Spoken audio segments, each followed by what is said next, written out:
Aca ada di sini, biar kaget-kaget. Sekarang Aca jadi juri, marah mereka.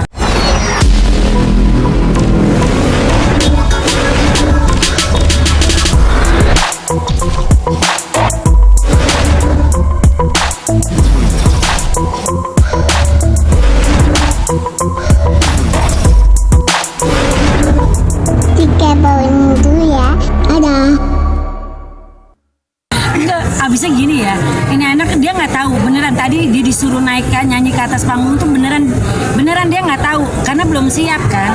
Ma bilang gini, sayang lah dia jadi juri untuk lomba nyanyi.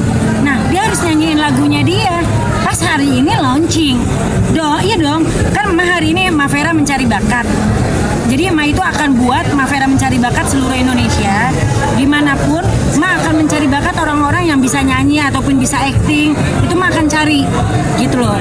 Nah Ma lagi cari, dapat nih, pas udah dapat yang kita dapat kita mau. Tapi Ma bilang nih, apaan ya yang bikin dia kaget gitu si Aca. Ma langsung ngomong, Ca harus nyanyi nih selama penilaian. Kaget dia. Tiba-tiba disuruh nyanyi lagu yang emang baru, tapi aku tuh nggak prepare untuk nyanyiin langsung secara live gitu. Terus plus kurang tidur, lagi capek banget. Grogi ya Kak? Grogi tiba-tiba karena ditembak langsung. Tapi mau nggak mau kita harus profesional, kita harus tunjukin kalau ya udah harus bisa, anaknya Mak tuh harus tetap profesional di keadaan apapun. Bener. Didikan Mak tuh kayak gitu dari dulu. Mau ditembak 1 menit, last minute juga harus tetap bisa perform kayak gitu. Jadi ya udah tadi puji Tuhan kita udah nyanyiin ya Mak. Iya dong. Iya kok banyak orang dan banyak yang suka juga. Iya dong. Kan kamu lihat kan tadi pesertanya kita yang mencari bakat itu lomba mencari bakat. Iya loh, anak-anak Ma Vera itu semuanya punya karya, Ca. Bener dong, jangan kita nyari bakat tapi anak itu nggak bisa disalurin. Makanya kenapa dibentuk Ma Vera mencari bakat, biar apa? Biar mereka itu nanti yang punya bakat itu bisa berkarya kayak Aca sekarang. Aca ini kan lagu keberapa nih? Ketiga, it's dari selama aku di manajemen Ma Vera udah 9 tahun ya sama kita ya. 9 tahun itu loh. Totalnya aku udah keluarin 3 single. Karena single yang pertama itu waktu awal masuk 2016 ya Maya. Iya. Terus yang kedua itu 2019 dan sekarang 2025 single yang ketiga. Benar. Terima kasih Ma Vera. Tuh iya, tau nggak kenapa dia lama banget? Ayo, kenapa lama banget? Kuliah. Dia kuliah ngambil kedokteran, dokter umum, sekarang ngambil S2 langsung untuk bagian kecantikan. Nanti dokter kecantikan nih lanjutnya S2-nya. Jadi bilang kok Aca kok lama sih di tangan Ma Vera? Kan banyak tuh yang ngompor-ngomporin begitu ya, kan soalnya banyak tukang kompor gitu, kalian juga tahu kan. Tapi gitu kan loh. nggak tahu aja kalau ternyata kan aku sebenarnya vakum, bukan ngasih kerjaan. Bukan aku nggak ngasih kerjaan, cuman memang Aca itu mamahnya nggak mengizinkan selama Aca belum menyelesaikan kedokterannya. Jadi harus selesai kedokteran dulu, baru Aca boleh masuk ke dunia entertain lagi. Gitu. Kaca, kenapa sih memilih ngambil jurusan estetika yang kita tahu sekarang tuh lagi marak di perskincarean, huru hara seperti itu? Nah, kenapa? Itu karena lagi booming ya, kayak gini deh, siapa yang nggak mau cantik, siapa yang nggak mau makin awet muda, benar kan? Semua berlomba-lomba buat awet muda, sampai ke Korea mau duit cuman baru gaji korporat aja semua berlomba-lomba buat suntik-suntik supaya awet muda, supaya makin cantik. Nah, jadi karena aku melihat peluang itu, kan ujung-ujungnya cuan ya. Jadi aku melihat peluang itu, makanya aku terjun di bidang kecantikan dan secara personality pun aku suka gitu. Ya, secara selera pribadi aku suka dunia kecantikan. Dan nanti kalau misalnya memang udah lulus, ya Emak jadi pasien pertama. Iya dong. Ya anak gua kan juga cantik. Dokter kecantikan ya jadi cantik ya wajar. Sampai ada yang dibilang jangan-jangan nih katanya dokter bohong kali. Aduh, pada mulutnya pada harus disekolahin. Karena gini, orang itu kuliah itu semuanya tuh pakai ada ijazahnya. Ada ijazahnya, menjadi dokter itu bukan uang kecil. Bukan juga hal yang itu benar-benar tuh dia itu sampai nggak tidur di ruang IGD ya, Dia gitu sampai ke ruang-ruang ini mayat gitu. Itu dia jalanin loh semua, maksudnya sampai dibilang katanya dokter gadungan kali, katanya dokter bohong-bohongan. Itu julid banget sih orangnya, mulutnya beneran kayak gue mau pakai Plester gitu. Bener mau pakai itu plester mulutnya supaya jangan. Kenapa sih setiap ada orang sukses ngeluarin karya dibilang inilah, dibilang itulah. Ini anak ngeluarin karya banyak aja yang iri. Nggak ngerti, ada yang ngejelekin dia terus. Ma bilang ngejelekin dia berarti kan ngejelekin emas. Ngejelekin Ma berarti ngejelekin dia. Makanya Ma bilang itu berarti tandanya orang yang iri dengan kesuksesan kamu, sayang. Biarin aja, jalanin. Lo lihat apa yang emak dilakukan sama emak 10 tahun bungkam, tapi akhirnya terjawab. Lo sekarang tunjukin aja karya. Kita balas dengan karya Iya dong. Biar Aca tuh ntar orang lihat gini, Aca ada di sini, Aca ada di sini, biar kaget-kaget. Sekarang Aca jadi juri, marah mereka. Kok nih anak kok bisa jadi juri ya gitu, kesel, emosi. Makanya kalau orang tuh mesti punya itu jangan ngedengerin omongan orang, tanya dulu secara personal. Gitu loh. Ini banyakan orang-orang ini yang suka pada ngadu domba, pada pecah itu cuma gara-gara apa? Ngedengerin satu mulut doang. Padahal belum tentu itu benar. Gitu. Jadi mendingan kalau apa-apa Mas selalu ngomong sama Caca, kalau ada berita apa-apa ngomong sama Mama ya. Jangan sampai ada kompor-kompor, kata dia udah gak mempan, Mak. Udah capek. 9 tahun udah mental baja, semua omongan yang masuk ke telinga mental. Kaca, mungkin boleh diceritain sedikit lagu Andaikan ini tentang apa sih? Oke, lagu Andaikan ini itu ceritanya tentang kangen sama seseorang. Itu secara garis besarnya. Jadi di saat kita kehilangan seseorang yang sangat kita cintain, itu kan pasti ada terasa kosong ya di hati. Nah, ini lagunya ini sangat menggambarkan situasi itu, situasi kekosongan hati yang kita menginginkan dan mendambakan kehadiran orang tersebut lagi. Gitu. Seandainya dia datang kembali, apa yang akan kita lakukan? Seandainya dia ada di depan mata, apa yang akan kita lakukan? Nah, ini benar-benar tergambar dan terbungkus dengan indah di dalam lagu Andaikan ini. Berarti relate dengan pengalaman pribadi relate. Cukup relate ya, karena jauh pernah ada hubungan yang memang jauh dari terus ya jadi gimana ya, complicated gitu gara-gara nggak lagi sejalan lagi, nggak lagi di depan mata lagi, susah untuk bersua, bertemu. Jadi di saat aku dikasih lagu ini, aku tuh cukup seneng karena wah ini lagu cocok banget sama apa yang pernah aku alamin. Jadi makanya aku bener-bener bisa merasakan kehilangannya, kosongnya lagu ini tuh aku bisa ngerasain banget gitu.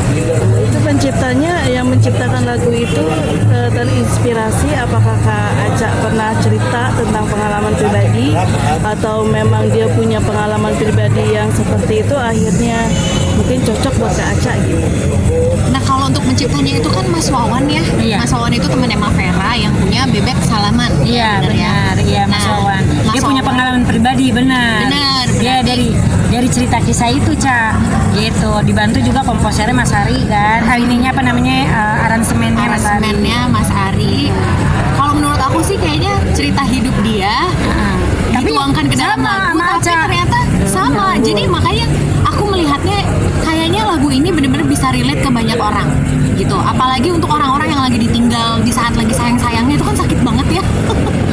Jadi curhat. Sabar ya, Bu. Sabar ya, Bu. Nah itu tuh bisa relate banget. Jadi bisa didengerin buat semua kalangan, untuk dari yang muda-mudi sampai yang udah tua sekalipun, yang ditinggal selama-lamanya pun bisa juga dengerin lagu ini. Ya. Prosesnya sendiri gimana sih sampai akhirnya bisa diluncurkan lagu ini? Proses panjangnya seperti apa? Prosesnya itu kita recording udah start dari tahun lalu, bulan September ya Pak ya. Bulan September itu bener-bener aku setelah selesai pendidikan semuanya dan aku selesai internship juga, jadi udah nggak ada keterikatan kerja secara klinisi. Terus aku bilang sama Mak aku mau kembali ke Dunia entertain, dan Mak langsung nawarin untuk kerjain single Iya. gitu. Nah, jadi kita fokus di single itu sambil sembari ada kerjaan-kerjaan yang lain. Puji Tuhan ya Maya. Cepet banget langsung masuk, nggak lama dia langsung masuk. Rezeki Aca kan di tangan emak. Tangan Allah, emak tuh perantara, Iya. gitu. Jadi ibarat kata nih, Aca sama Mama tuh klop. Jadi pas nyampe, pas oke, Ma aku deal masuk ke entertainment lagi. Aku udah selesai, aku bisa kuliah sambil berjalan di dunia entertain untuk S2-nya. Setelah itu nggak tahu deh job berdatangan wah ini itu nggak ada berhentinya. Masya Allah, makanya Ma bilang, Ca, rezekinya lu bagus banget di dunia entertain, maju terus. Bagus juga untuk karir dia di dunia kedokteran. Jadi nyambung entertain dan dunia dia yang dia akan terjuni sekarang ini, dunia kecantikan, otomatis itu kan nyambung dengan dunia kedokteran ya kan. Orang dokter juga kalau ada dokter cantik pasti dapatnya pasien-pasiennya artis-artis juga kan perlu juga dibikin cantik gitu kan. Meyakinkan ya, Ma? Iya dong, kan dokternya cantik. Jadi orang juga, lu juga cantik otomatis lu kan punya tangan pasti bisa untuk bikin gue cantik kan gitu. Kayak Ma aja, tuh orang bisa berhasil karena apa? Oh gue yakin karena dia emang bisa gini kan gitu. Itu loh Cila mau ngomongnya gitu. Mak, ini kan Kaca ini kan lagi sambil S2 ini mengatur waktu seperti apa sih? Sedangkan lagi banyak promo ya buat lagu single yang ketiga ini gitu. Oke. Contoh aja ya, tadi itu kita datang ke sini, aku sambil kuliah ya Maya. Iya, dia sambil kuliah. Aku sambil kuliah contohnya. Jadi untungnya kuliah aku ini secara daring. Jadi bisa diikutin di saat aku lagi di mana aja gitu. Dan bisa juga aku dengerin kuliahnya secara ulang gitu karena kan ada rekamannya gitu ya. Jadi kalau untuk jadwal kuliah yang misalnya memang ada harus menghadiri langsung secara langsung tidak secara daring, secara tatap muka gitu ya, itu sih tinggal komunikasi sama Mak. Karena kalau sama Mak itu sebenarnya yang penting komunikasi. Jadwal itu fleksibel, bisa disesuaikan. Kalau memang Mak tawarin job atau ada promo atau masalah apapun pasti diobrolin dulu. Kalau memang nggak ada jalan keluarnya ya udah nggak usah diambil. Kalau misalnya ketemu jalan keluarnya kita ambil jobnya, kita ambil promonya, kita kayak gitu ya Mbak Iya, ya. karena aku selalu nanya sama anak-anakku mau nggak ambil. Aku nggak pernah maksa. Mau nggak? Harganya segini, budgetnya segini. Waktu kamu bisa nggak? Misalkan dia bisa, oke. Misalkan dia nggak bisa, dia langsung ngomong gini. Ma, maaf deh, kayaknya Aca belum bisa ikutan dulu. Kayak gitu. Aca, oke. Kuliah di mana Kak? Hah? Kuliahnya di mana? S2. Aku di Universitas Maranatha ngambil S2 penuaan kulit dan estetika. Itu di mana Kan Bandung? aku biar akan Kenapa? Maranatha Bandung ya? Maranatha Bandung.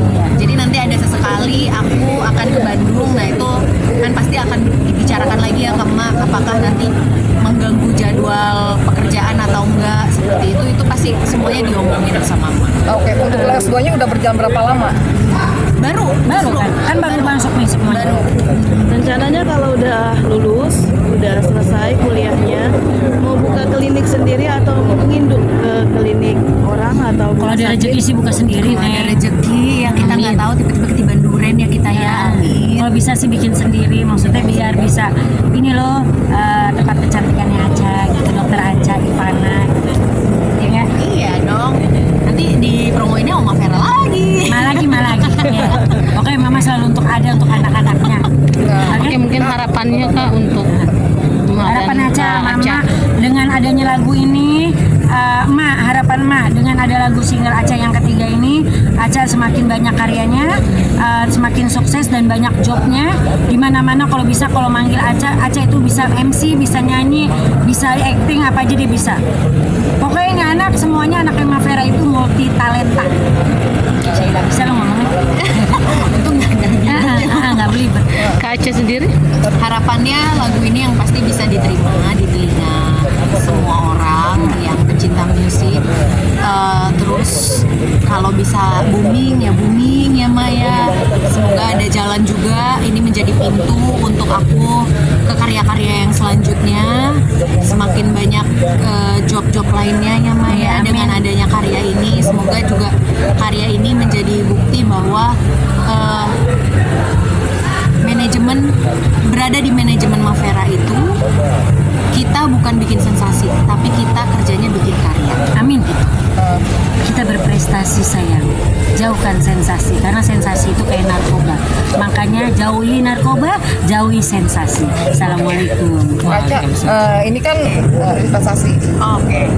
Kalau misalnya menurut aku memang investasi untuk merawat Sangat kulit itu sangat perlu dari sejak usia dini, gitu ya. Jadi dari usia remaja itu udah harus tuh biar biasakan kemana-mana keluar rumah itu pakai sunscreen yang utama, karena mau bejibun pakai skincare, kalau nggak pakai sunscreen sama aja bohong.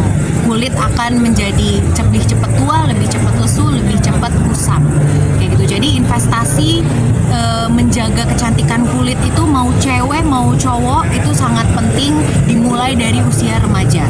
Dan tidak ada yang telat. Kalau misalnya udah usia 30, 40 pun mulailah untuk membeli skincare yang cocok untuk kulit, yang cocok dengan kebutuhan kulitnya. Terus juga boleh ditambah dengan, kalau ada budget lebih, boleh ditambah dengan perawatan-perawatan ke klinik yang dibutuhkan. Oke? Oke.